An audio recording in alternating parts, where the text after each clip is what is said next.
Okay. Because you're balancing and some of it's To test the protocol.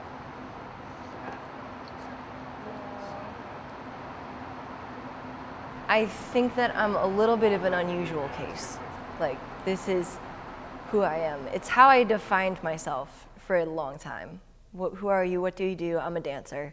I'm an artist. I'm a nerd. I like to understand what's actually happening in the body. I like to think about when I'm moving, how my femur my femur's like shifting in the socket, and what my vertebrae are doing as I'm rotating my spine. Like, those things are very interesting to me.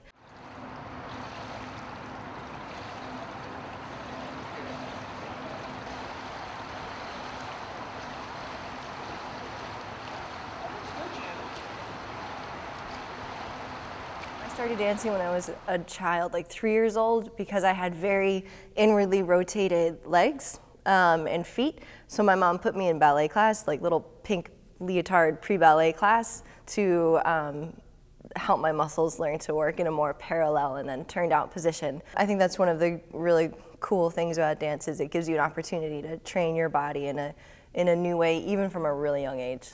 I actually felt like it focused me. So at the time when a lot of my friends weren't sure what they wanted to do or where they wanted to go, I had come to see Rutgers my junior year, and I knew right away I wanted to come here. I didn't just want that like conservatory thing where you kind of miss out on the liberal arts. Like, I wanted the full picture. Actually, we're rolling along pretty well. Awesome. I have like no plans. So Sweet, are you here the whole day? I'm here all day. Good. All right, Mr. Bond, are you ready? Ready. Recording. Stand-up paddleboarding is one of the fastest growing sports in the world.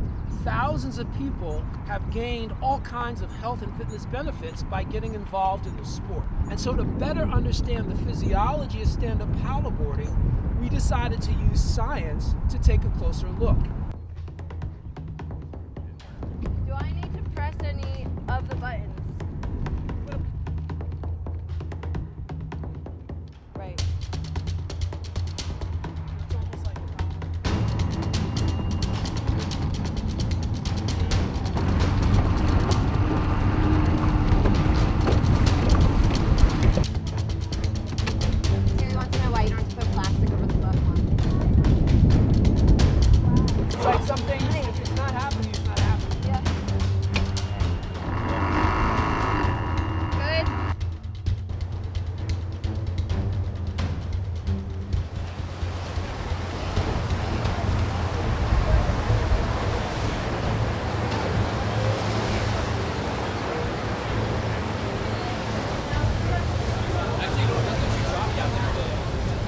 There were elements of growing up in Alaska that I knew I wanted to always have part of my life. My parents were a little crazy, and we used to do these summer camping / survival trips, which could involve getting dropped off on an island, being dropped off with kayaks, and having a week to paddle around kind of areas in Southeast Alaska. There are always some logistical concerns. For instance, weather, when you're dropped off on a beach by a little tiny airplane and they're like, we'll see you in a week-ish, probably, as long as the front doesn't come in, and you're like, oh, please, God, pick me up at the end of the week. Stepping into the fitness industry was a natural progression. People that are coming from a dance background have really good balance. In dance, like, you talk about your backspace, being aware of the space that's behind you and how to emit energy in that way, and also sense energy in that way.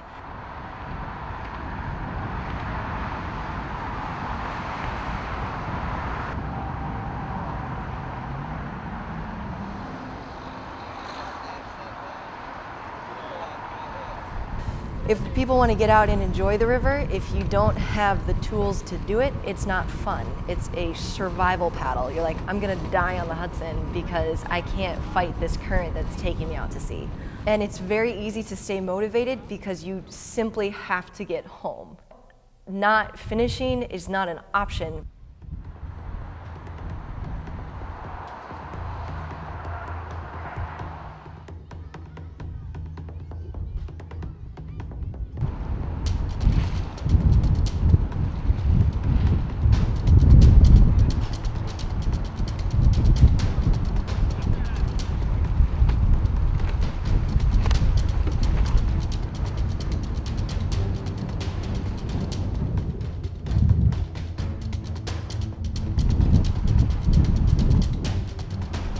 a huge home field advantage. And I knew once we got around the top of the island, we were going to be against the wind.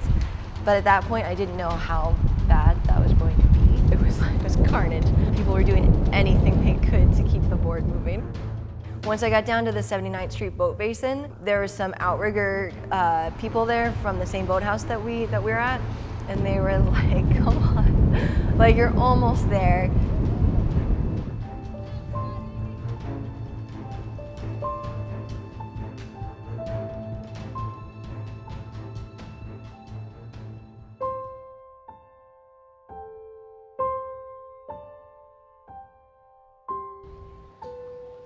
After I'd been in New York for about 3 years, I was kind of over it. There are elements about living in New York that are challenging on the day-to-day basis. So many people, pollution, missing the greenery. For me, I was starting to kind of hit my limit with dealing with those things. And then I came into the water sports scene. And I felt like I regained access to that side of living that I was missing. Like if you'd asked me 5 years ago, I would have been like, at this point, you know, I would be dancing for such and such company in Europe. As much as this feels so right, it was unexpected. So I think it's important to keep yourself open to the adventure that you would never know is coming your way.